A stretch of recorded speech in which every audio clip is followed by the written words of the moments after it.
Alright, starting off with multiple choice. Here we have question 1. The number of bees leaving a hive was observed and recorded over 14 days.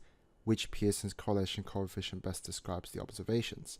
So when we look at these questions, we should draw or at least imagine a trend line or line of best fit that goes upwards. And because it goes upwards, we know that it has to be positive. So we're going to get rid of A and B. And because the dots are relatively close to the line, we know that's going to be a strong correlation. So it's going to be a strong positive correlation, and therefore my answer should be D. Okay, because 0.8 is relatively close to a 1. Moving on, question 2. A game involves throwing a die and spinning a spinner. The sum of the two numbers obtained is the score. The table of scores below is partially completed, so we should probably complete it ourselves. So 1 plus 3, 4, 5, 6, 7, 6, 7, 8, 8, 9, 5, 6, 7, 8, 9, 10. Okay, what is the probability of getting a score of 7 or more? So when we look at my completed table now, we have 10 scores highlighted here, which satisfy this condition. So my event space is 10. My sample space is every single possible possibility. So that's going to be 24 in total. So 10 over 24, simplify that, 5 over 12. And that's my answer D. All right, next question. Question 3. What is the domain of fx equals to 1 over root 1 minus x? So with this question, we have to remember when we have an expression here, which is 1 minus x inside the square root, 1 minus x has to be larger than or equal to 0. However, because root 1 minus x is on the denominator cannot equal to 0. And what that means is 1 minus x cannot equal to 0 either, so we actually have to change it into 1 minus x is larger than 0. And therefore, when we rearrange that, we get x is less than 1, and that's going to be the answer A. Question 4, which row of the table is correct for this polynomial? So this question here, when we look at the polynomial, we should notice that there's a single root on the negative side, and there is a double root on the positive side. And remember, a double root means that we are going to have x minus c squared. A single root means we should have x minus b. Okay, so just off that alone, because options C and D don't have double roots, we can get rid of them. Now, in terms of which one's correct between A and B, because this is a negative, so this root here is a negative, that means that my expression, when it says here B is a positive number, for option A, the reason why it's wrong is if B is a positive number, then having x minus b would be a positive single root. But we don't want that. We have a negative here, so that's why we get rid of A. Okay, and therefore B should be my answer. Moving on to question 5, the diagram shows the graph y equals fx, where fx is an odd function. The shaded area is 1 square unit. Okay, now, the information they give us is the integral from 0 to a is equal to 0. Another way to imagine this is if we draw the area from 0 to a, it kind of looks like this. So there's the red shaded area here. Now, if this area is equal to 1, that's the area below the graph. Because the definite integral is equal to 0, what this tells me is that the area above the graph subtracted by the area below the graph is equal to 0. Or in other words, the area above is equal to the area below. So that means that this red shaded area is actually equal to 1 as well. So what is the value of negative a to 1? So now that we see this, we now know negative a, so that's going to be this red area again. And because we are told that the function is odd, we know that this red area is also equal to 1. So therefore, when we evaluate this definite integral, we once again go area above minus area below. That's going to equal to, so this area here is also equal to 1. So that's going to be 1 minus by 1 plus 1 in brackets. Because we have this area here below the graph and this area here below the graph as well. So that's going to be 1 minus 2, which is minus 1. So my answer is A. Okay. Question 6, moving on. The following table gives the sign of the first and second derivatives of a function. which of the following is a possible sketch of y equals fx? Okay, starting off, when x equals to 0, first derivative is equal to 0, so that's a stationary point, and the second derivative is equal to 0. So what does that mean? It means that this is a horizontal point of inflection. So just remember, a point of inflection is where the concavity changes. So when we look at option B, for example, that's not a point of inflection. Example D, not a horizontal point of inflection either. And actually, example A is not either, so my answer has to be C. If we want to verify our answer, we can always do that as well. So when x is -2, I need to be increasing, and I need to have, so because double derivative is negative, it needs to be a concave down. So it needs to be both increasing and concave down when x equals -2, and is that the case? Yes, good. When x is equal to 2, I need to be increasing and concave up, and that seems to be the case as well for option C, so option C is correct. Question 7, moving on. It is given that y equals f gx, where f1 equals to 3, blah, blah, blah. What is the value of y dash at x equals 5? So the key concept with this question is chain rule. So what chain rule tells me is, if I wanted you to find y dash, I can't simply just say y dash equals f dash gx. Why can't I say that? Because we have that gx inside my function.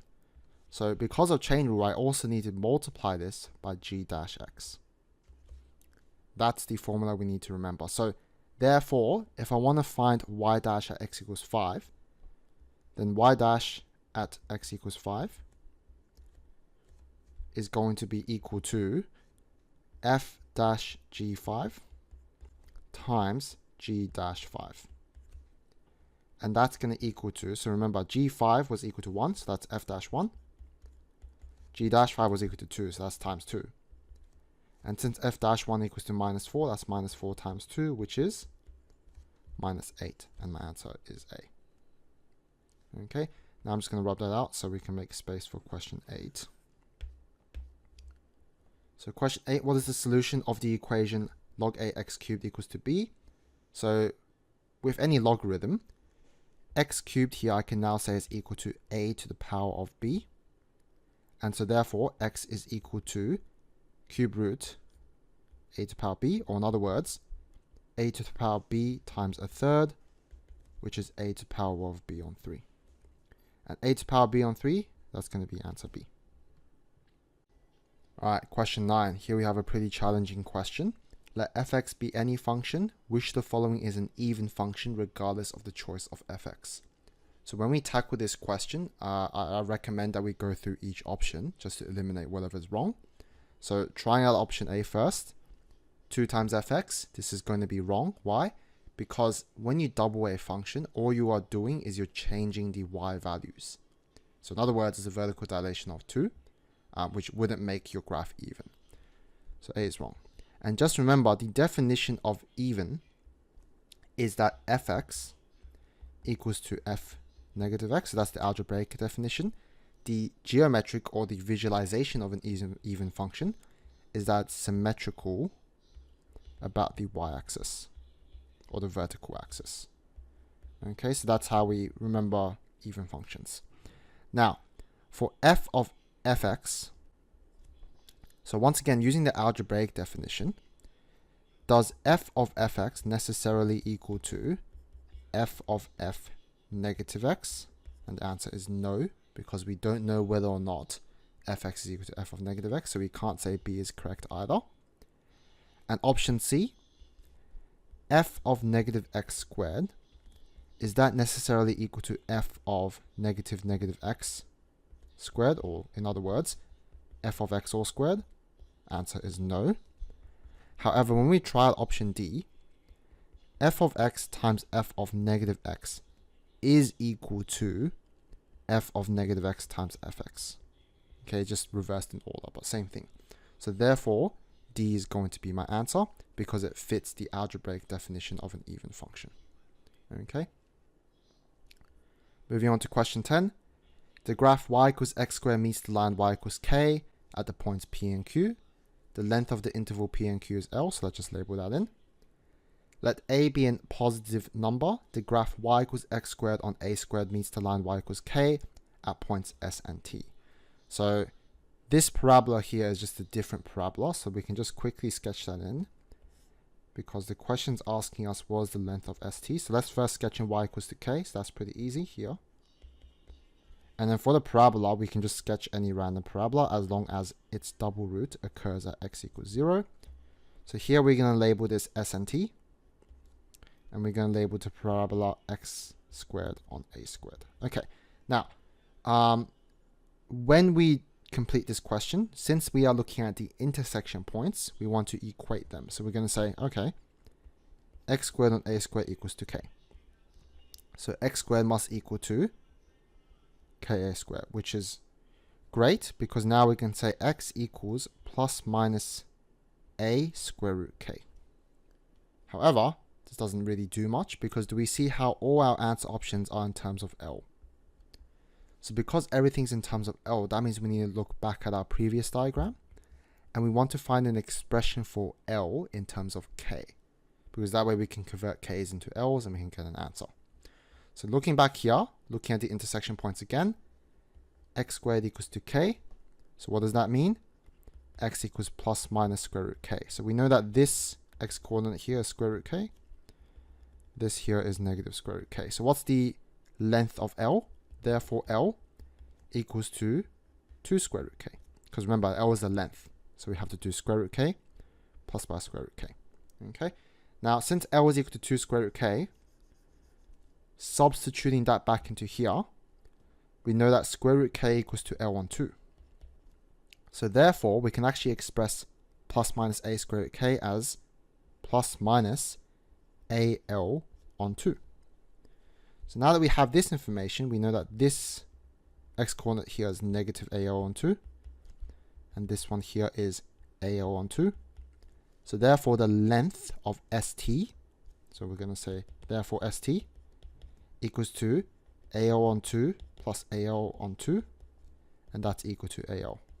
So my answer, therefore, is going to be C. And that's it for multiple choice. Question 11. The first three terms of an arithmetic sequence are 3, 7, and 11. Find the 15th term. So from here, we know that A is equal to 3, so A being the first term. T2 is equal to 7. T3 equals to 11. So because we know the second term is equal to 7, we also know from here that therefore the common difference D is equal to 4. For an arithmetic sequence, Tn is equal to A plus n minus 1D. That's the general formula for the nth term. So therefore, if I want to find the 15th term, that's going to equal to A plus 15 minus 1 D.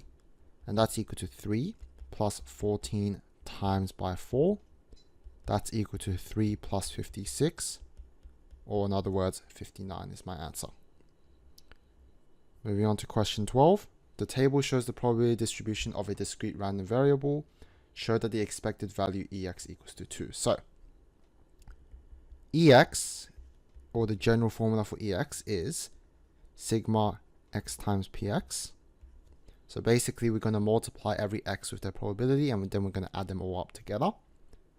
So that's equal to 0 times 0, plus 1 times 0.3, 2 times 0.5, 3 times 0.1, or not a space, but 4 times 0.1.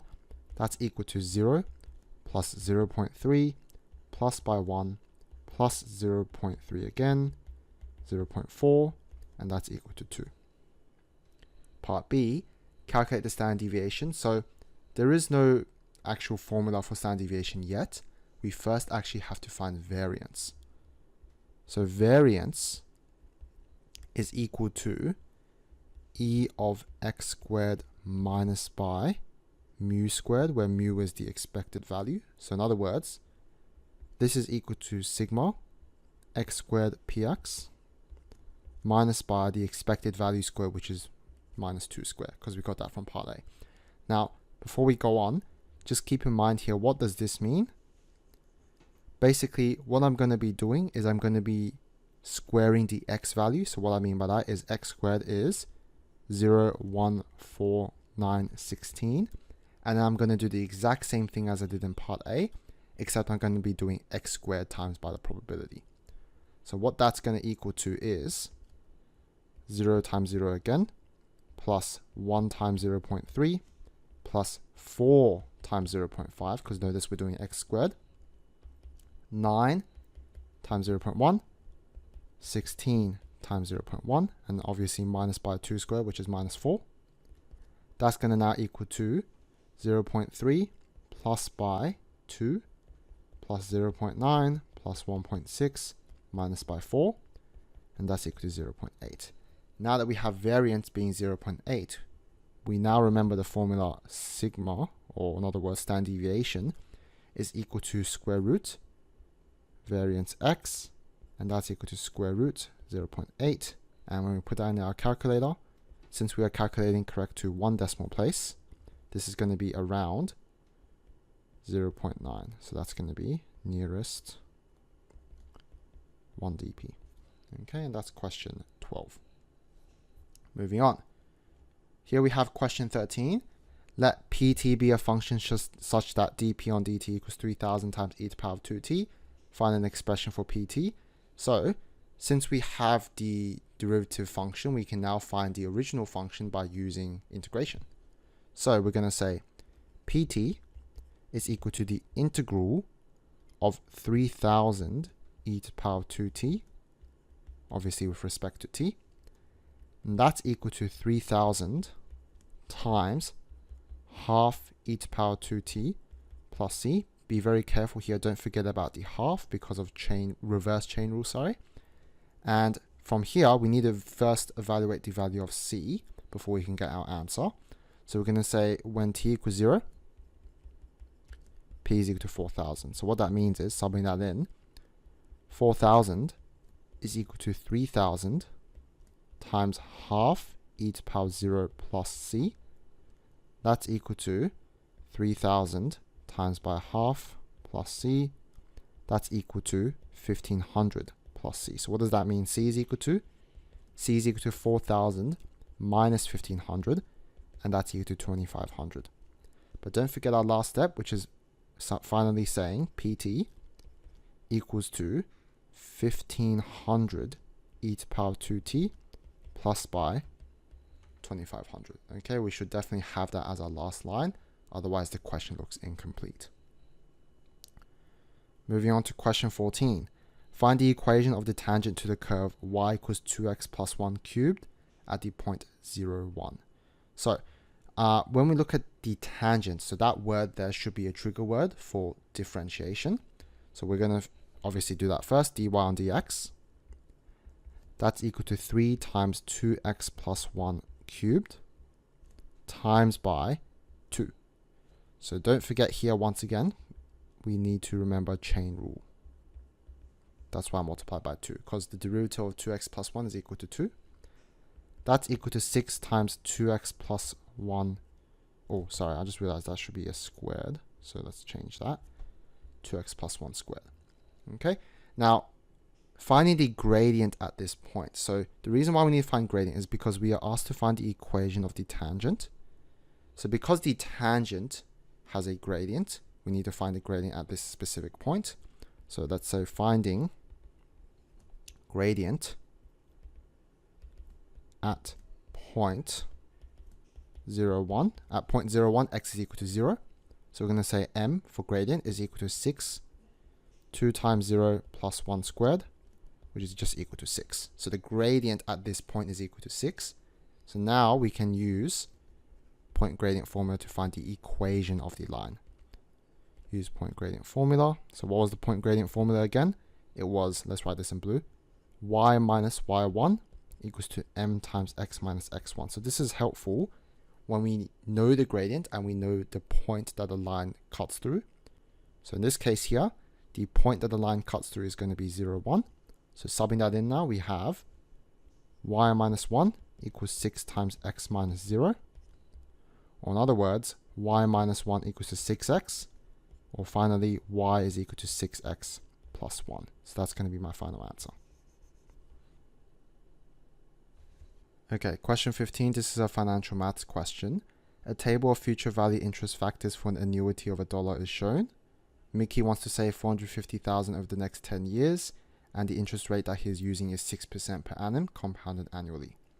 So our first step always with these types of questions is to determine our future value interest factor that's appropriate. So in this case here, we have 6%. And since we're doing 10 years, that's going to be a period of 10. So our appropriate future value is going to be 13.181. So let's write that down. We're going to say future value is equal to 13.181. Okay. Now, after we've done this, we assume that each year he contributes $M. So we're just going to say that's equal to M for Mickey. So Mickey, or M, times by 13.181. He wants to get 450,000, so we're going to equate this to 450,000. So therefore, M is equal to 450,000 divided by 13.181. And that, when we put it on our calculator, is around 34140, rounded to the nearest dollar. So that's going to be part A. Part B. So part B is a little trickier because now notice how we are compounding quarterly.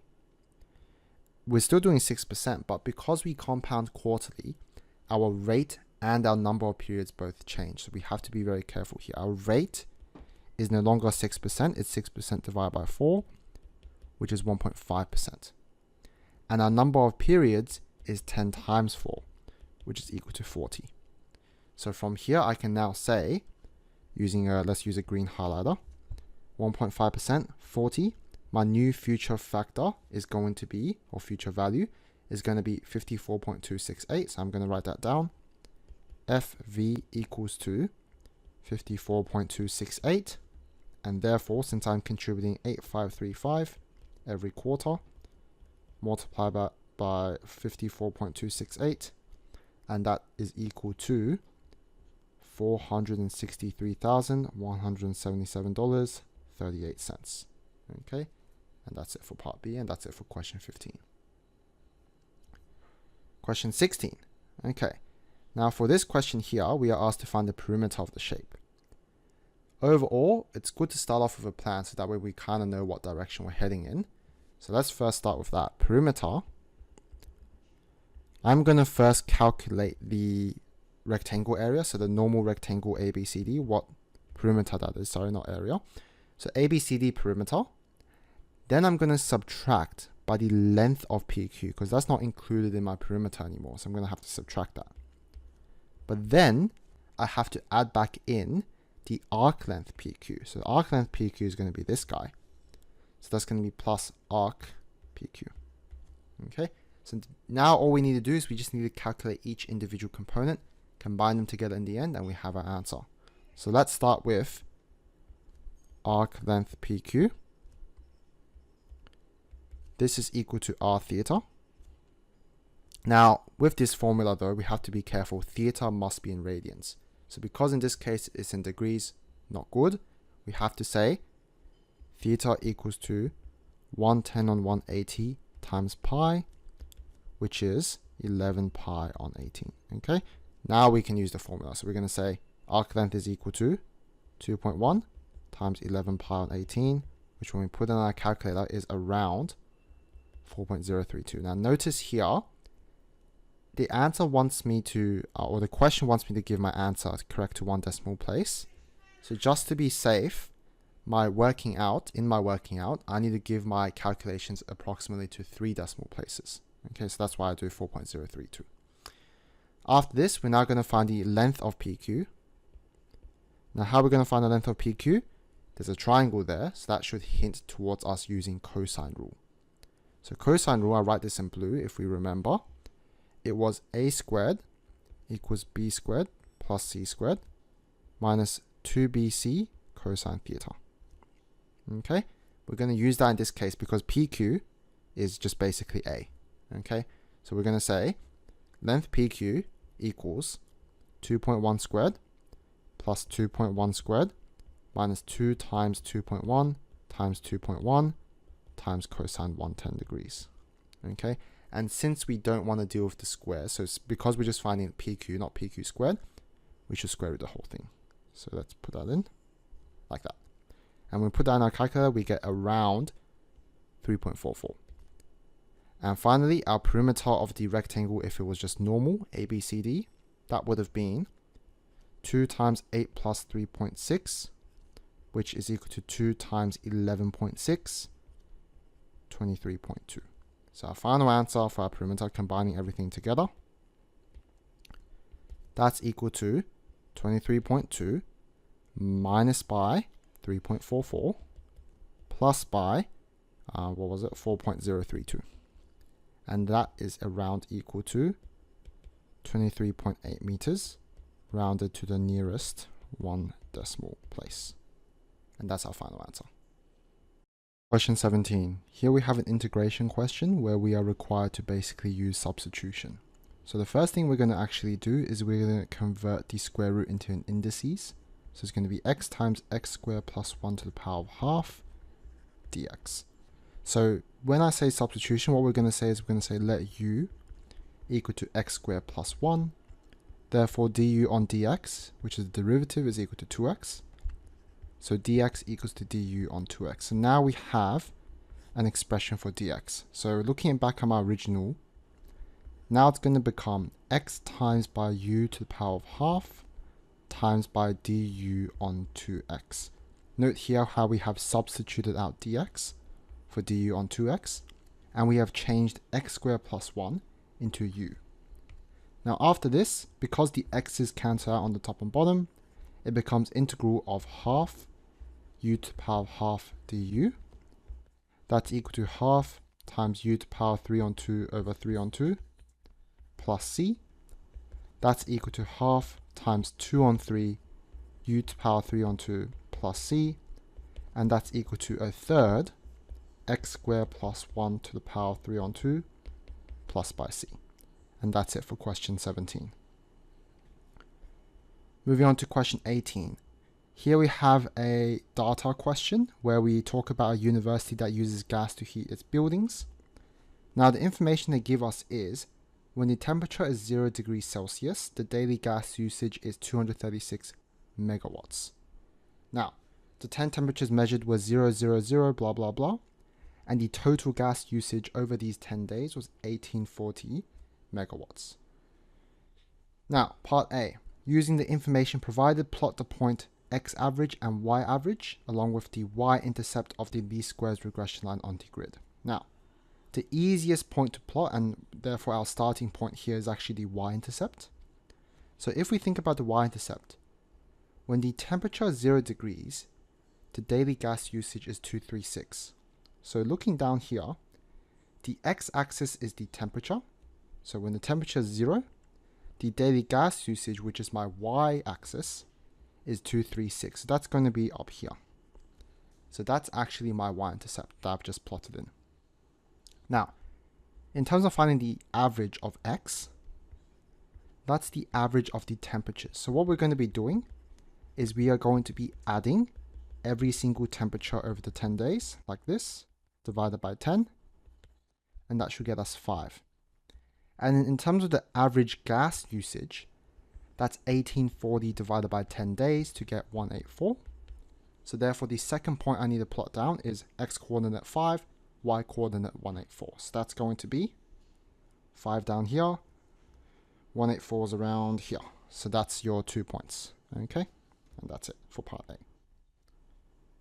For part B, what is the equation of the regression line? So whenever we want to find the equation of a straight line, we should remember the point gradient formula, which is y minus y1 equals m times x minus x1.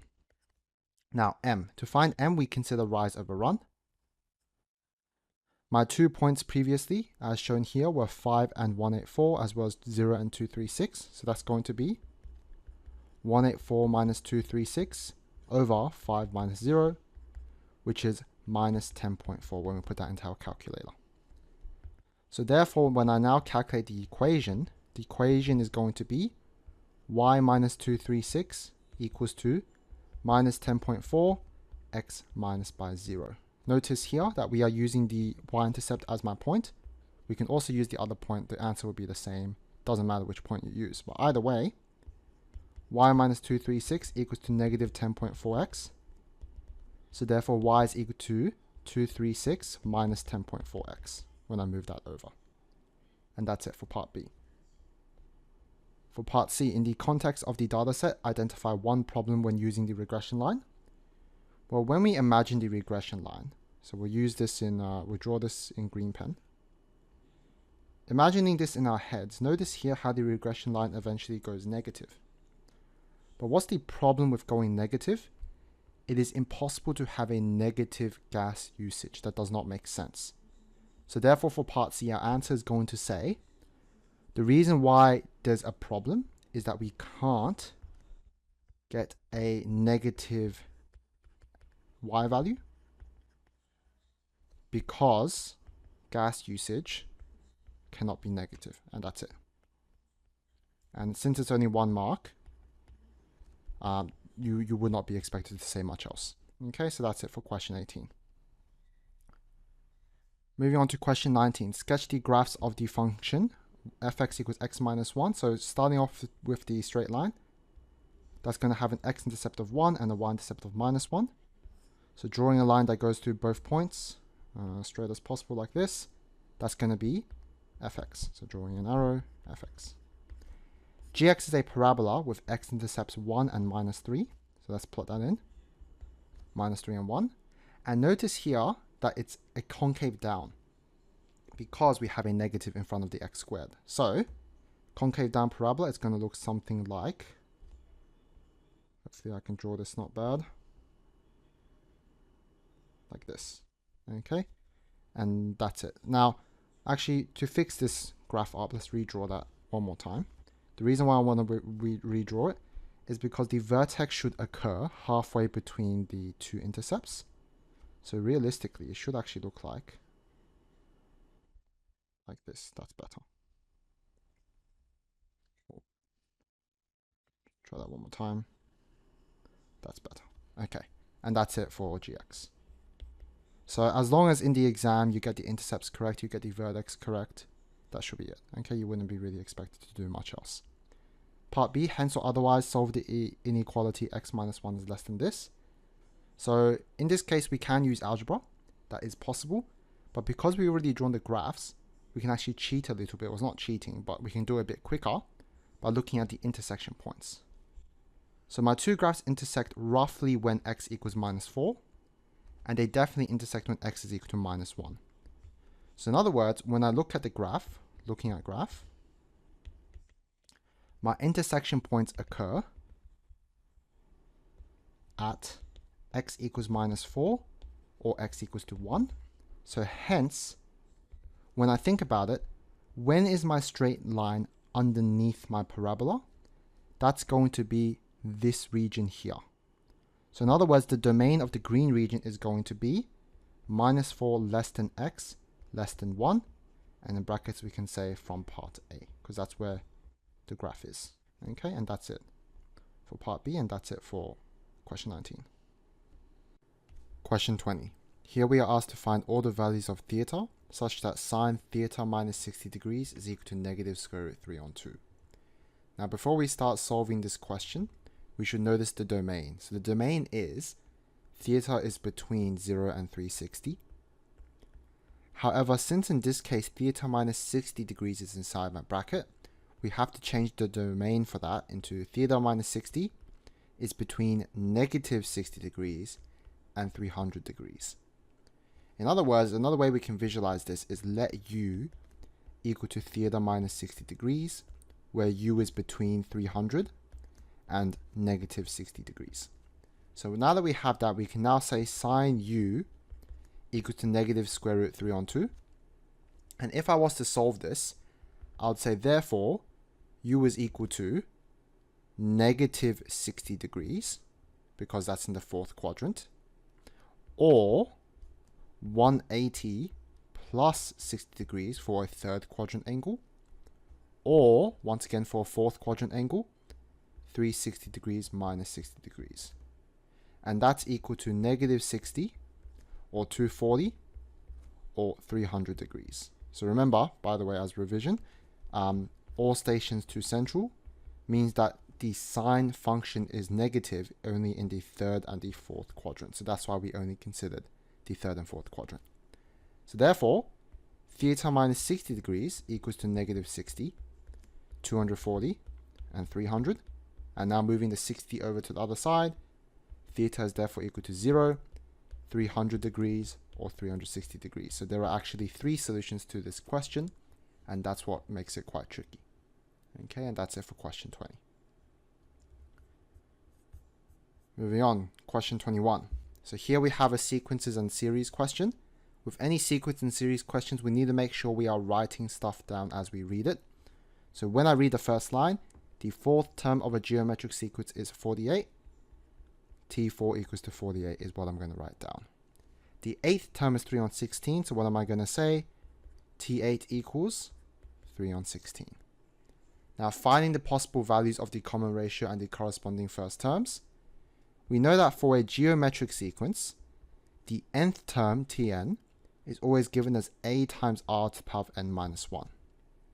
Now, from there, we sub in T4 and T8. So T4 is equal to AR cubed, which is equal to 48. And T8, which is equal to AR to the power of 7, was equal to 3 on 16.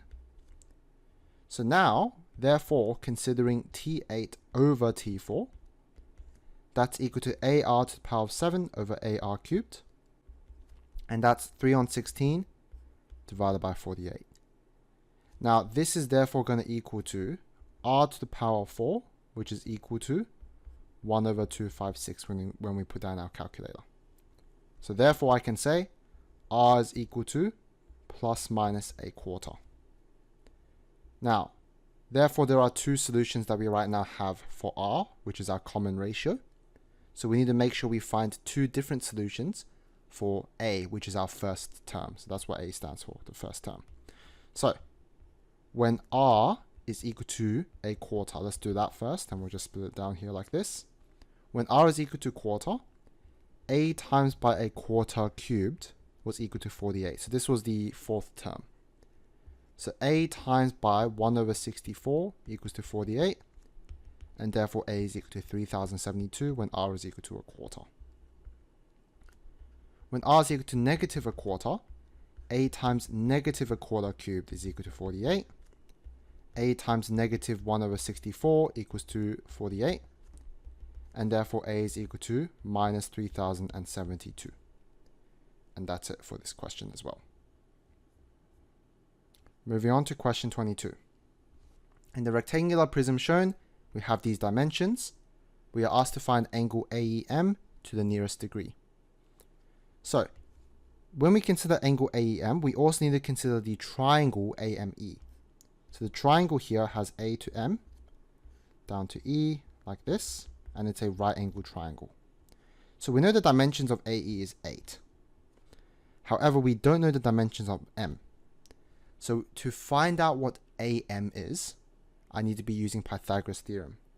So in other words, AM squared equals DM squared plus DA squared.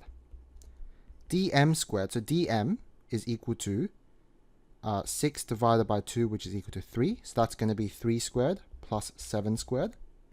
And that's 9 plus 49, which is 58. Now, therefore, AM equals to square root of 58. So now that we know this, we can now consider tangent, because tan theta equals to opposite over adjacent, so that's root 58 over 8. So therefore, theta, which is equal to angle AEM, is equal to tan inverse root 58 on 8. And when we put that in our calculator, that's around 44 degrees. And that's my answer for question 22. Okay. Moving on to question 23. This is the koala question that quite a few people were confused with. And honestly, it is quite a challenging question, so fair enough. Now, unpacking this question, we first of all have a z-score table. So keep in mind what the z-score table means. The probability, so for example, 0.9032, this represents the probability of having a z-score less than 1.30. Okay, so that's what a z-score table is. Now, the mean is given here and the standard deviation is given here. We are asked to calculate how many koalas do we expect to weigh more than 11.93. With any normal distribution question, our first step should always be to consider z-score. Find what my z-score is, and if I can find what my z-score is, I can find the probability. So always it boils down to finding my z-score. So what was my z-score formula? Z equals x minus by mean divided by standard deviation. Now, in this case, x is 11.93 because that's what we are told in the question. The average is given as 10.40 and the standard deviation is 1.15. So therefore the z-score in this case is 11.93 minus by 10.40 divided by 1.15. And that's equal to 1.53 divided by 1.15, which is 1.33. So now that I figured out my z-score, if I look at my z-score table, the probability of my z-score being less than 1.33 is 0.9082. So let's write that down. P of z less than 1.33 equals to 0.9082. However, notice here in the question that we are asked what is the expected number that weigh more than this weight. In other words, I am actually more interested in what's the probability of my z-score being greater than 1.33. So to find that, we need to consider the complement. And that's 1 minus 0.9082, so everything else, which is equal to, when we put down our calculator, 0.0918. So the probability of any random koala being greater than 11.93 kilograms is this probability here. The question is asking us what's the expected number. So remember, expected number equals to probability of it happening. So in this case, that's 0.0918 times by the number of koalas, which in this case is 400 as the question outlines. So that's 0.0918 times 400. And we put that in our calculator, we get like 36.72. And so therefore rounding that, we get around 37. And this year's HSC, they also accepted 36 because you need to round down because you can't have part of a koala. But 36, 37, they are both equally correct. And that's it for this question here. Question 24. A gardener wants to build a rectangular garden of area 50 square meters against an existing wall, and a concrete path of width 1 meter is to be built around. Now here in part A, we are asked to show that y is equal to 50 over x minus 2 plus 1. So when we see this, we should be able to tell that we need to find an expression in terms of x and y, and then rearrange to make y the subject. So how are we going to do that? Here, if we consider this smaller garden area, which we know is 50 square meters, think about the dimensions of this rectangle. So the dimensions of this rectangle is, the width here is going to be x minus 2, and the length is y minus 1. So if we want to find an expression in terms of both x and y, it's going to be y minus 1 times x minus 2 is equal to 50 square meters. And therefore y minus 1 is equal to 50 divided by x minus 2. And so therefore y is equal to 50 over x minus 2. Oops, write that again, plus 1. And that's it for part A. Moving on to part B. So find the value of x such that the area of the concrete path is a minimum. Show that your answer gives a minimum area. Okay, so we are asked to find the minimum area.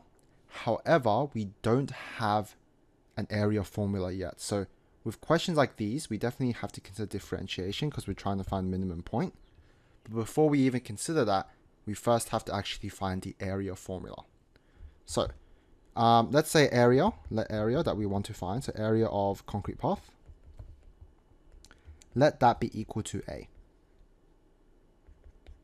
So now we can say A, the area of the concrete path, we go back up to the diagram. The area of the concrete path is going to be my big, so let's say this big rectangle, my big blue rectangle, minus by my green rectangle. So therefore, my blue rectangle area is going to be x times y. So let's write that down. Area is equal to x times y minus by my green rectangle area, which was 50. Okay, now we also want to make sure we convert our y into x, because that's what we did in part A. Remember in part A how we found y in terms of x? So therefore we're going to say this is equal to x times 50 over x minus 2 plus 1 minus 50. Okay, so now everything's in terms of x. We keep expanding 50x over x minus 2 plus x minus 50. So now that we have an area expression, we can now differentiate. So we go differentiating a with respect to x. This is equal to, so now when we look here in my green highlight, this we have to use quotient rule. So let's write this down. Quotient rule, if we remember, u on v dash equals to u dash v minus v dash u over v squared. So we're going to apply that formula into my equation. So that's going to be 50 times u dash v, so x dash is 1, so there should be x minus 2, 1 times x minus 2, minus x times 1 over x minus 2 squared plus 1, because the derivative of x is 1. Now that's equal to 50 times x minus 2 minus x over x minus 2 squared plus 1, and that's equal to 50 times minus 2, which is negative 100 over x minus 2 squared plus 1. Okay, so that's our first derivative. Now, to find stationary point, we let dA on dx equals to 0. Then we have 0 equals to negative 100 over x minus 2 squared plus 1. So therefore 100 over x minus 2 squared is equal to 1. And rearranging this, 100 equals to x minus 2 squared. So therefore x squared minus 4x plus 4 equals to 100. Very tedious, but we just have to keep expanding. Let's add a page here so we actually have some space. So we'll add a page. Okay, so therefore after this, x squared minus 4x minus 96 is equal to 0. X minus 12, x plus 8 is equal to 0. Now, therefore x is equal to 12 only, because x cannot be a negative number. It doesn't make sense to have a negative length. So x is equal to 12 only. Now, we're not done yet, because even though this is a stationary point, we still have to prove it's a minimum. So to prove it's a minimum, we should double diff. We can use a sine table too, doesn't matter. Either way is fine. But in this case here, we'll try to do it by double derivative because it's not too hard. So remember, let's write this down. dA on dx was equal to negative 100 x to the power of x minus 2 to the power of minus 2 plus 1. So therefore, the double derivative, so that's going to be d squared a over dx squared is equal to negative 100 times negative 2 x minus 2 to the power of minus 3. That's equal to 200 over x minus 2 cubed. So from here, when x equals to 12, since the double derivative is larger than 0, therefore x equals 12 is a minimum point. Question 25, another financial maths question. On the first day of November, GR deposits $10,000 into a new account, which earns 0.4% interest per month, compounded monthly. At the end of each month, they also take out M amount of dollars, and part A wants us to show the expression for A2. So for part A, we always start off with the expression for A1 first. So A1 is the amount left after 1 month. So after 1 month, your initial $10,000 would have earned interest, so that's why we multiply by 1.004. But then we also take out an amount of money at the end of the month, which is M dollars, so that's why I subtract by M. Therefore, to find A2, we use the previous month's amount, which is A1. That earns interest, so 1.004. And then we take out M again. And then when I substitute in A1 into my A2 expression, we should get 10,000, 1.004 minus M times by 1.004 minus by M again. And then when I expand everything out and factorize them together, I should therefore get equal to 10,000, 1.004 squared minus M, 1.004 minus M. And that's part A. Now for part B is asking us to show the general expression for an. So to find that, we need to first find a pattern. To help us find that pattern, let's rewrite A2. We're going to write A2 now as 1,000, or sorry, this should be 10,000, times 1.004 squared minus by m 1 plus 1.004. Now, a couple of things to note here. Here it says A2, so the second month. Notice here how it's a square, so it's also a 2. And notice now as well, there are two expressions with an m involved. Okay? Because now when I write down A3 is going to be 10,000 times by 1.004. Oops, let's try that again. 004 cubed minus by m 1 plus 1.004 plus 1.004 squared. So now notice when it's a 3, it's a cubed, and there are 3 expressions involving an m. So if I continue on with this pattern, I'm going to get an. And an is going to equal to 10,000 times 1.004 to the power of n minus by m 1 plus 1.004 all the way until 1.004 to the power of n minus 1. And now notice again, it's a power of n, and there are n number of expressions that have an m in them. Okay, so where do I go from here? Because obviously this is not the same an as what the answer wants me to get. So from here, we should notice that this bracket is a GP series. So what that means is the first term is 1, the common ratio 1.004, and there are n terms in this GP series. So remember, also just as a quick side note, I know it says power of n minus 1, so it might appear that there are only n minus 1 terms. However, don't forget that there's also the 1, so that's why we say there are n terms.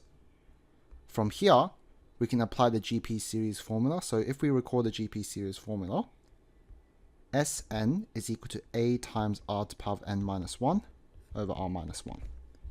So applying this now, we're going to use our red pen again. That's equal to 1 times 1.004 to the power of n minus 1 over 1.004 minus 1. And therefore, when I calculate this or put this in my calculator, it gets me 250, 1.004 to the power of n minus 1. Okay. Now from there, I can now substitute that back into my an expression. So now I can say, therefore, an is equal to 10,000, 1.004 to the power of n minus by 250m, 1.004 to the power of n minus 1. And almost there, that's going to equal to 10,000, 1.004 to the power of n minus 250m, 1.004 to the power of n plus 250m. So all we are doing here is we're just expanding the brackets to get to our final line and our final answer. 10,000 minus by 250m. So now I'm grouping together the 1.004 to the power of n plus by 250m. And that's our final answer for part B. Now, moving on to part C. JAR wants to be able to make at least 100 withdrawals. What is the largest value of m that will enable JAR to do this? So the way I like to think of this is after your 100th withdrawal, if you have truly maximized each month's withdrawal, after 100 withdrawals, you should be left with $0. So basically, we're going to say let 100 equal to 0. Because once again, I want to maximize my m. So in order to maximize my m. Okay. Another way we could do this question is using inequalities, which I personally, it does work and it's basically the same thing, but I just personally don't enjoy inequalities. So I like to think of it with this logic. So we are letting a100 equals to 0. From here, I'm going to say, therefore, 0 is equal to my a100th expression. So remember, an is equal to this expression up here. We're now going to substitute n is equal to 100.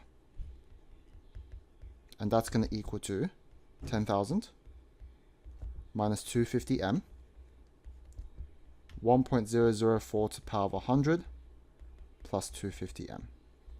Okay, now we're going to expand a couple of things. So we're going to say, therefore, 0 is equal to 10,000,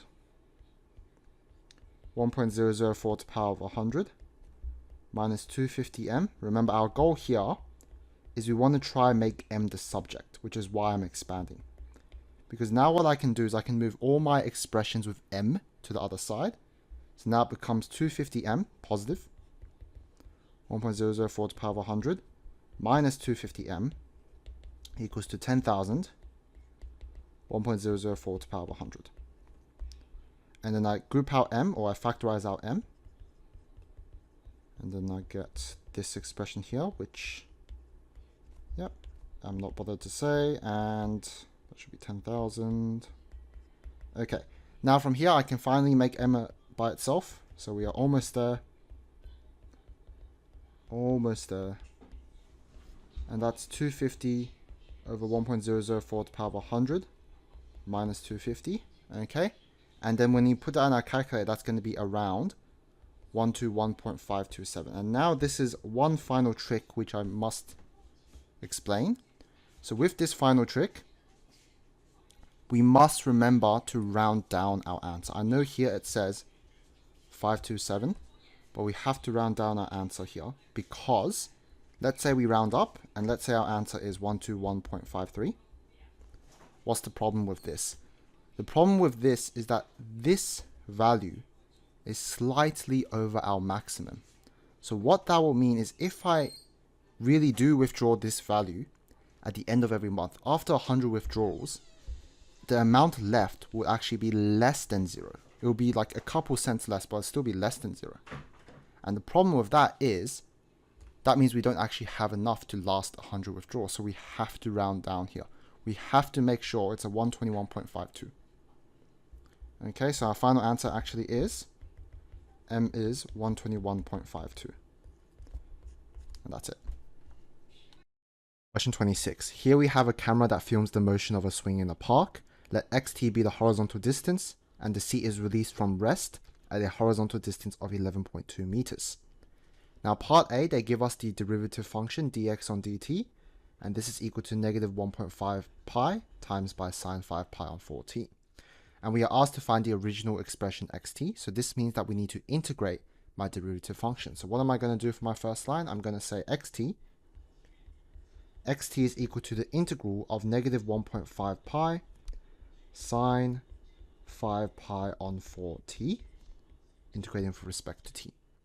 Now, when I integrate this, be very careful. So remember, the integral of sine x dx was equal to negative cosine x dx. So just remembering that integral. We also need to remember reverse chain rule. So what that means is here we're going to have negative 1.5 pi, that stays the same, times 4 on 5 pi. So that's the reverse chain rule part, the reciprocal of 5 pi on 4. Okay, that's 4 on 5 pi, times negative cosine 5 pi on 4t plus by c, where remember c is the unknown. And when I simplify this, we should get equal to 6 on 5 cosine 5 pi on 4t plus c. Now, we don't know what c is right now. However, because the question gives us this piece of information, we can then say when t equals 0, x was equal to 11.2. So then we can say, to evaluate the value of t, we say 11.2 was equal to 6 on 5 cosine 0 plus c. And therefore, c was equal to 11.2 minus 6 on 5, which is equal to 10 exactly. So my final answer is, the expression for xt is 6 on 5 cosine 5 pi on 4t plus by 10. And that's it for part A. Now part B asks how many times the swing reached the closest point to the camera during the first 10 seconds. So if we can imagine, if this is my expression here for the distance from the camera, so 6 on 5 cosine 5 pi on t plus 10, the way we imagine this is that the minimum distance, so let's write this down, the minimum distance occurs when my cosine function 5 pi on 4t is equal to -1, because when it's equal to -1, it will be 10 minus 6 on 5, which is the smallest possible distance. So in order for this to occur, in order for cosine 5 pi on 4t equals -1 to occur, we're going to say 5 pi on 4t is equal to pi. Okay, that'll be the first solution. And therefore t should equal to 4 on 5. So that'll be the first time it occurs, when t equals 4 on 5 seconds. However, there are many times which this will occur because you actually have 10 seconds, so the first 10 seconds.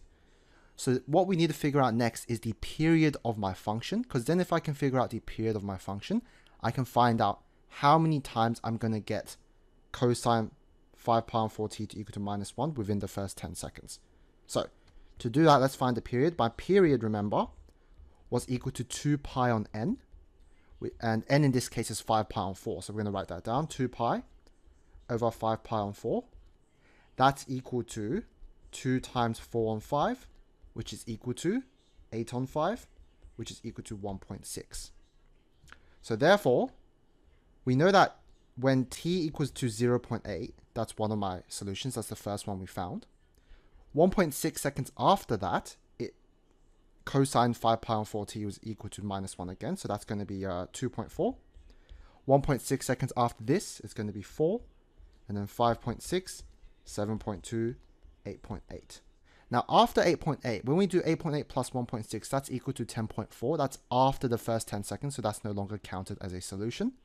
So now I just need to count out how many solutions do I have here, and I should count 6. So my final answer is there are 6 times when the swing reaches the closest point. And that's it for this question.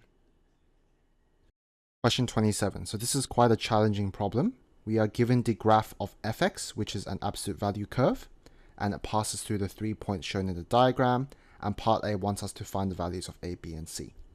So where do we start with this? The way we're going to approach this question is we are going to have to think of graph shifts and graph dilations for this one. Okay, in other words, overall graph transformations. So we're going to actually start off by imagining the original y equals absolute value x graph. So y equals absolute value x should have this type of graph. Okay, we should hopefully remember this one. So from the original, how does my graph of fx look different? The first thing I personally like to look at is the vertical shift. So if we can see this, the vertex of my y equals absolute value x, that's always touching the x-axis, right? But for my y equals fx, it's actually 7 units above my x-axis. So what does that mean? It means that c must equal to 7. And it must equal to 7 because we have moved 7 units upwards. Okay, so that's our first step. Our next step is to look at the horizontal translation or the horizontal shift, because my original y equals absolute value x graph was at the origin, but now the vertex has been moved 6 units to the right. So if we recall back to transformations, when you move a graph 6 units to the right, the transformation that you need to do is you change the x into x minus 6. Okay, because the 6 represents 6 units moved. So what does that mean? It means that the value of b is going to be equal to 6. Okay, so now what are we left with? We now have the equation fx equals to a times absolute value x minus 6 plus 7. So all we need to do now is to find the value of a. And the way we're going to do that is we're going to substitute in points. So let's substitute in 3 and minus 5. Okay, you can do the other point as well if you want, 9 and minus 5, but it doesn't matter. So let's sub that in. -5 equals to a, absolute value, 3 minus 6, absolute value plus 7. Minus 5 is equal to a, absolute value minus 3 plus 7. Now, since you have an absolute value, going to the right here, minus 5 equals to 3a plus 7. Minus 12 equals to 3a, and so therefore a is equal to minus 4. And that's my final answer. So now we have all 3 values for part A. Okay, moving on to part B. So part B says the line y equals mx cuts the graph of y equals fx in two distinct places. Find all possible values of m. So the first thing to note, this is also a challenging one. The first thing to note is the equation of the straight line. The straight line has the equation y equals mx. So if we can imagine what that means, the line y equals mx always passes through the origin. So it will always pass through the origin like this, and it will have varying gradient. So that means it can be steep, it can be flat, like it might look like this. It might be negative, so it might go downwards. Doesn't matter, we don't know. Okay, either way, the point is that it goes through the origin. Once we have determined that, we can kind of imagine what the range of values we are working with here. So what I mean by that is, let's say my straight line goes like this. It will never touch my absolute value here. Okay, so that's 0 intersection points. However, when my straight line looks like this, it will touch my absolute value graph once. So for this one, we'll call this line, it's meant to be called y equals mx, so we'll call it y equals mx. If you can imagine, any gradient lower than this point here, so any gradient lower than this, if you can imagine the line, it will actually go downwards. So, and therefore, if you go downwards, it's actually going to have two intersection points. So my point is, any gradient lower than this gradient here, you will have two intersection points. So we are going to write that down. We're going to say line passing through the point 6, 7 will intersect once. So now our job is to find the gradient that this occurs at. The gradient of this line is rise over run, very easy, 7 over 6. In other words, when m is equal to 7 on 6, you have one intersection point, but when m is less than 7 on 6, you will have two intersection points. So that's our first step. That's our first half of the question complete. Now, after we imagine that, so now let's use blue pen. So as m continues to decrease, so maybe m will be negative now. If we can imagine, it will keep intersecting twice. However, at a certain point, when m is a negative number, it will become parallel. It will become parallel to this orange line here. And what's the problem with that? The moment it becomes parallel, you will only ever intersect once, because you will only ever intersect somewhere around here. Okay, and you won't touch the second branch of my absolute value. So I need to figure out for what gradient this will occur at. So in other words, I need to figure out the gradient of my orange line, and therefore I can figure out the gradient of the parallel line, because parallel lines have equal gradients. So what's the gradient of my orange line? Let's write this down. M is equal to rise over run, so 7 minus 5 over 6 minus 9. That's equal to 12 over minus 3, which is equal to minus 4. So that means as your m approaches down to minus 4, any gradient more negative than minus 4 will only touch the graph once. So therefore, I need to have my m bigger than minus 4. Okay, and that's the second part of my question done. So combining these two parts together, my final answer is going to be m must be bigger than minus 4, but less than 7 on 6. And that's it for this question. So overall, very challenging. Question 28. The curve y equals fx is shown on the diagram. We know that the equation of the tangent to the curve at point T is y equals x plus 7. At a point R, another tangent parallel to the tangent at T is drawn. The gradient function of the curve is given to us, and we are asked to find the coordinates of R. Now, before we start, let's say that R is equal to x1, y1. So we're just going to give its coordinates a name. After that, since we know that these two lines are parallel, that means that they have to have the same gradient. And that gradient is going to be m equals to 1. So what that tells me is the equation of my second tangent is y equals x plus b, where b is the y-intercept that we don't know. Okay? So therefore, since r is on this tangent line, y1 is equal to x1 plus b. That's the first equation we can come up with. After that, because we know that the gradient is 1 at this point, and because we have the derivative function, we know that 1 is going to equal to 3x1 squared minus 6x1 minus by 8. After this, 3x1 squared minus 6x1 minus 9 is equal to 0.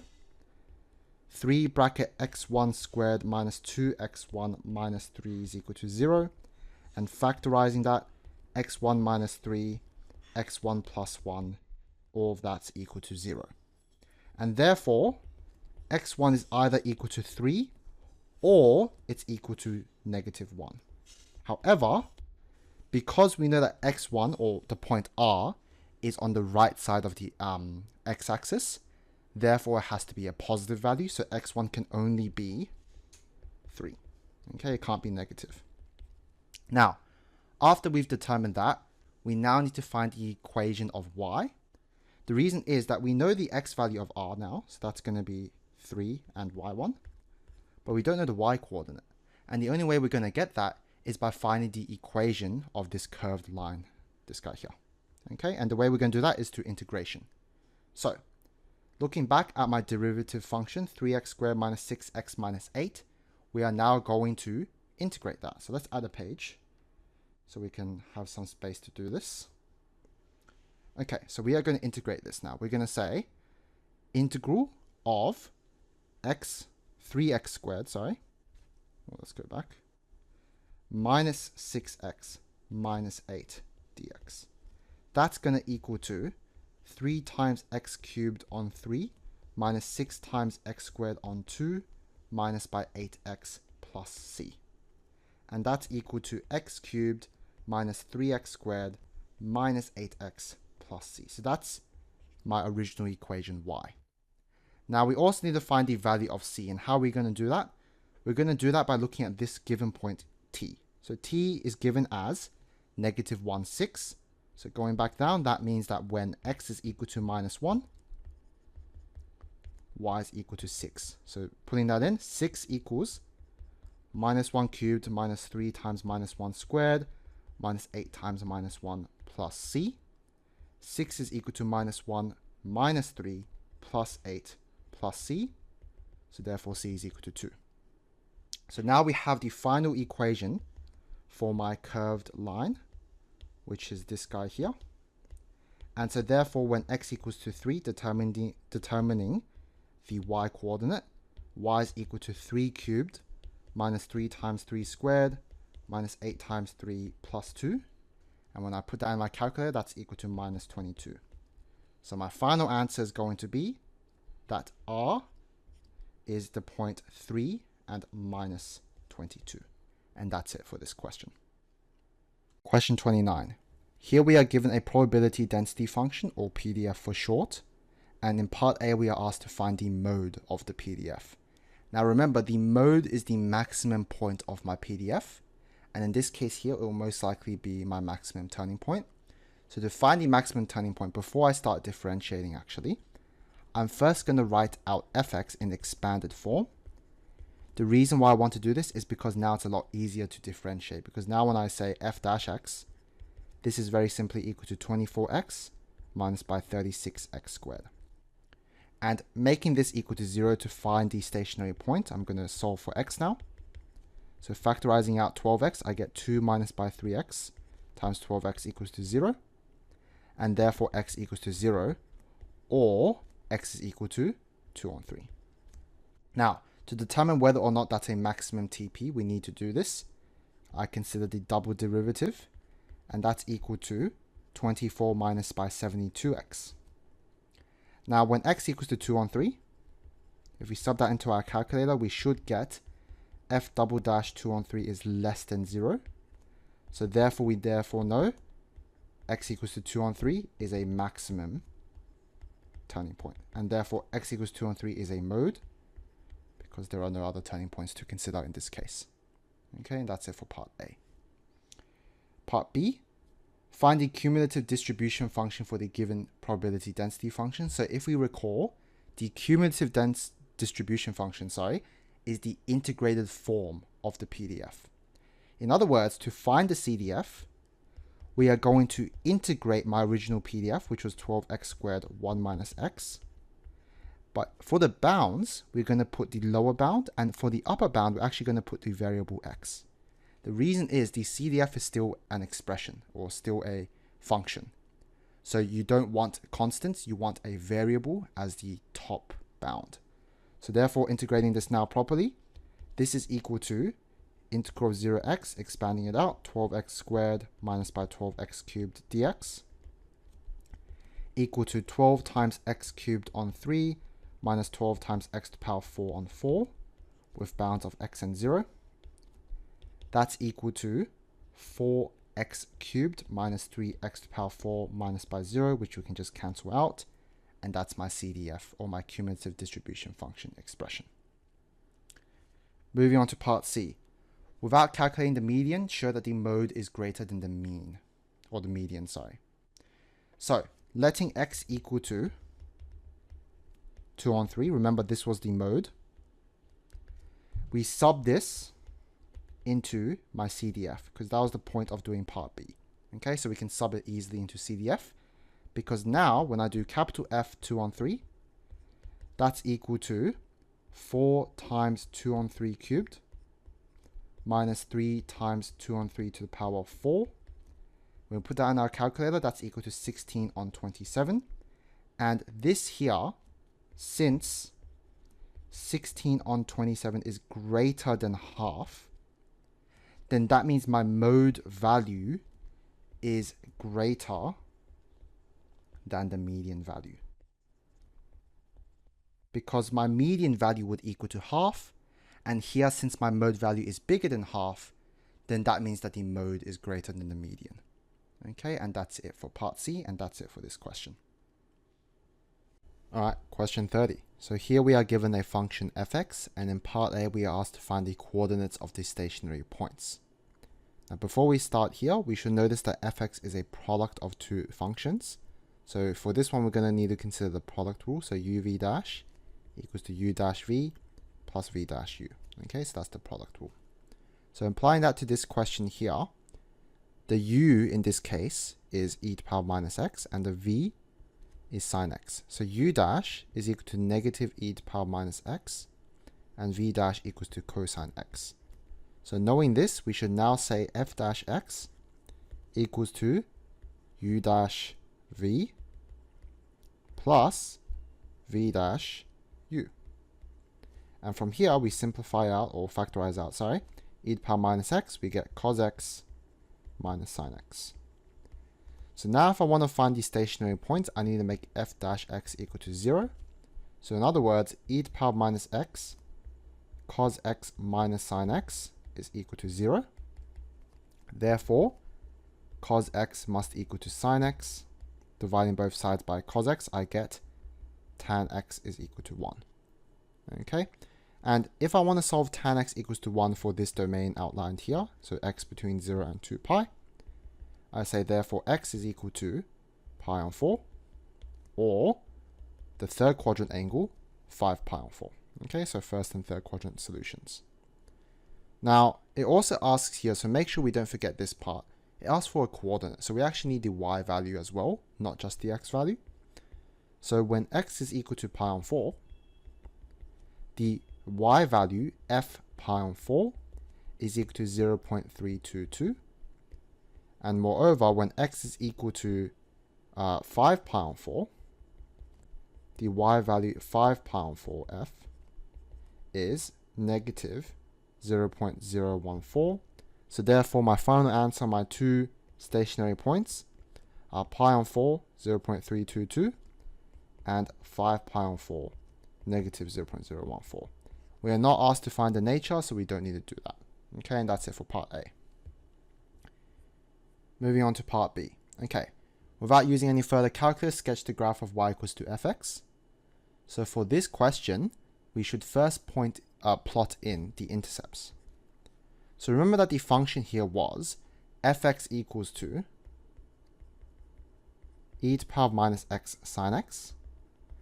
If we want to find the x-intercepts, that's when the y value is equal to 0. So that's when sine x equals to 0. And that's going to occur when x equals to 0, pi, and 2 pi. So let's first plot that in. This is pi, this is 2 pi, and this is 0. So those are our 3 x-intercepts. We know that, so let's say this is pi on 2, and this is pi on 4. And this is 3 pi on 4. This is 3 pi on 2, 5 pi on 4, and 7 pi on 4. Okay, just plotting those in first. So we know from the previous question, when x equals to pi on 4, y value is equal to 0.322. So let's say it's up there. Okay, that's a stationary point. When x equals 5 pi on 4, y value is negative 0.014. So that's somewhere there. Okay, it doesn't need to be exactly accurate. And therefore, if we plot that, it's a stationary point, so it's most likely going to be a maximum. It's going to go through that intercept, bounce off the stationary point again, and connect with my x-intercept again. And that's it for part B. So this would be the graph of y equals fx. And that's it. Question 31, we have a probability question here where we are told that 4 year 12 students want to organize a party, and we are given the probability of them being available on Friday or Saturday. Now, the given information is this information here. And part A is asking, is Friday and Saturday independent? So before we dive into the answer here, we first need to understand what independent events are. So 2 events are independent if one result does not affect the other. So the official definition of this is, let's say I have 2 events A and B.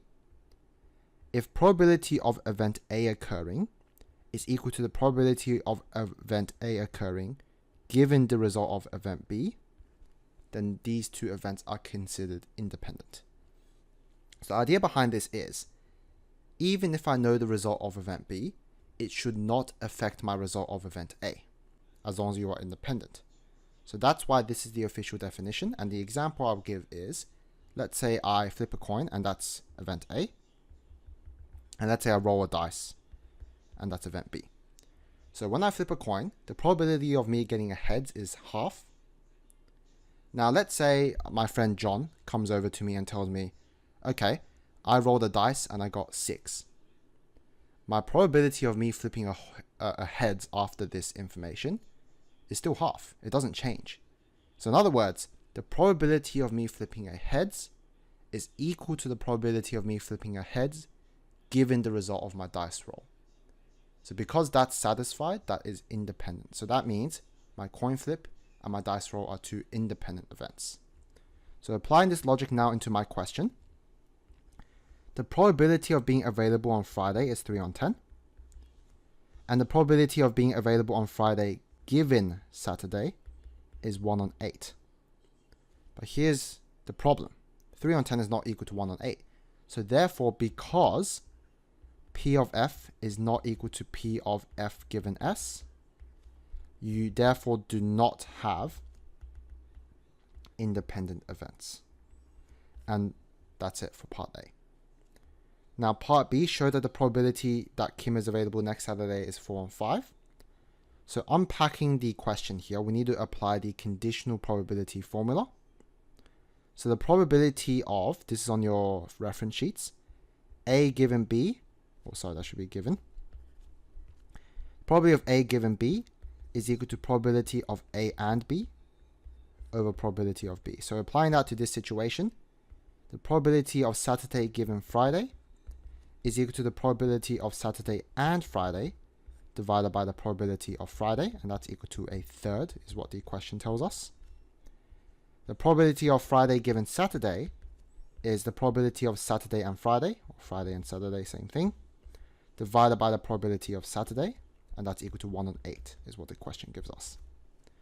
Now, from the first equation, because P of F was equal to 3 on 10, we now know that the probability of Saturday and Friday divided by 3 on 10 equals to 1 on 3.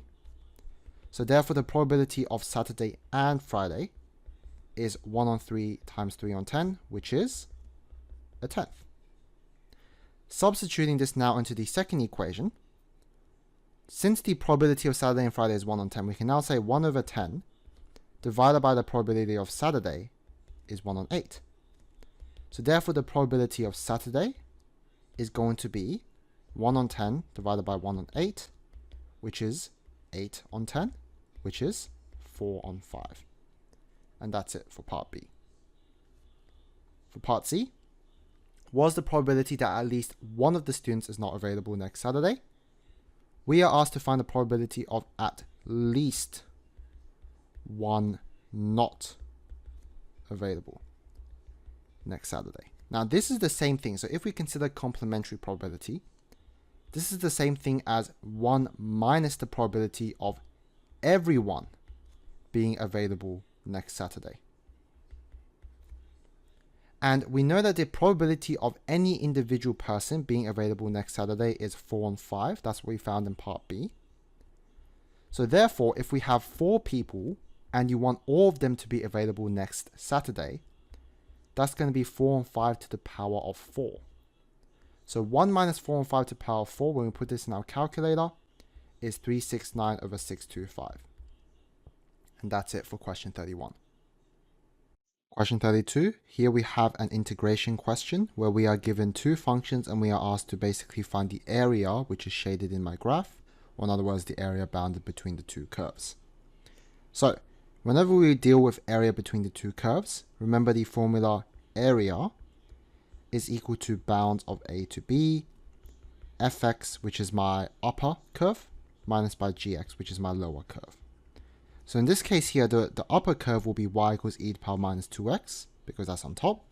And the lower curve will be y equals e to the power minus x minus a quarter, because that's on the bottom. So therefore, we write that down, area equals to bounds. So remember, bounds are 0 and ln 2. So we're going to do 0 ln 2. E to the power minus 2x minus by e to the power minus x minus a quarter.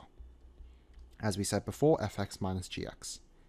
This is equal to integral 0 ln 2 e to the power minus 2x minus e to the power minus x plus a quarter.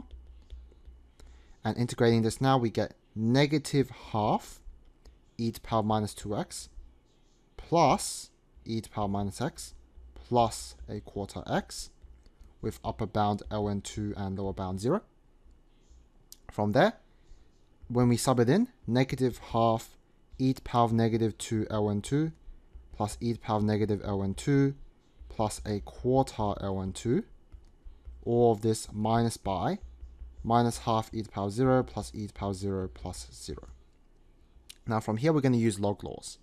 So log laws, we're going to bring this minus 2 into the power of 2. So what I mean by that is this is going to become, let's close that low battery, minus half e to the power of ln 2 to the power of minus 2 plus e to the power of ln 2 to the power of minus 1 plus a quarter ln 2 minus by minus half plus 1.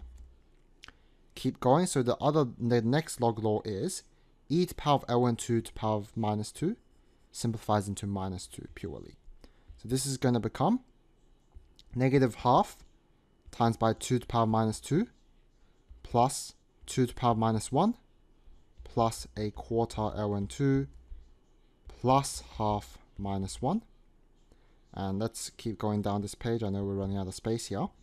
Minus half times by a quarter plus by half plus a quarter ln 2 minus by a half. And when we expand this and simplify it, it should get me a quarter ln 2 minus by 1 on 8. And that's my answer for part A. Moving on to part B. So find the values of k such that the curves intersect at 2 points. So when 2 curves intersect, we need to equate our y values. So e to the power minus 2x equals to e to the power minus x plus k. Now from here, we're going to move it all to one side. So we get e to the power minus 2x minus e to the power minus x minus k equals 0. And notice here, this is an equation reducible to quadratics. So what's going to happen now is if I want to find, so let u equal to e to the power minus x. If I want to find the value of u, it's going to be u squared minus u minus k equals 0. So if I want to find the value of u, I'm going to use quadratic formula. So u equals to negative b, so negative negative 1, plus minus square root b squared minus by 4 times by 1 times minus k over 2. And that's equal to 1 plus minus square root 1 plus 4k over 2. Now the discriminant in this case, notice, is equal to 1 plus 4k. In order to have two solutions, you need your discriminant. So to have two solutions, we need my discriminant to be larger than 0. Because otherwise, you're not going to have two solutions. So therefore, 1 plus 4k is larger than 0. 4k is larger than negative 1. K is larger than minus a quarter. But we're not done yet, because going back to my quadratic formula, since u is equal to e to the power minus x, we can say e to the power minus x is equal to 1 plus minus square root 1 plus 4k on 2. The other restriction we need to remember is, since e to the power minus x must be larger than 0, then it also has to be true that 1 plus minus square root 1 plus 4k over 2 must be larger than 0 as well. Now, for the positive case, so when we consider 1 plus square root 1 plus 4k on 2, that's definitely larger than 0. Okay, there's no way it can be negative. However, for the negative case, we need to make sure that 1 minus square root 1 plus 4k on 2 is larger than 0. So in other words, we need to make sure 1 minus square root 1 plus 4k is larger than 0, or root 1 plus 4k is less than 1. 1 plus 4k, so if, rubbing that out, if root 1 plus 4k is less than 1, then therefore k must be less than 0. Because if k is any bigger than 0, then therefore you're going to become bigger than 1, and you don't want that. So that's going to be my second inequality. So now combining these two inequalities together, I'm now going to get, therefore, negative a quarter is less than k, which is less than 0. And that's it for this question, and that's it for this paper.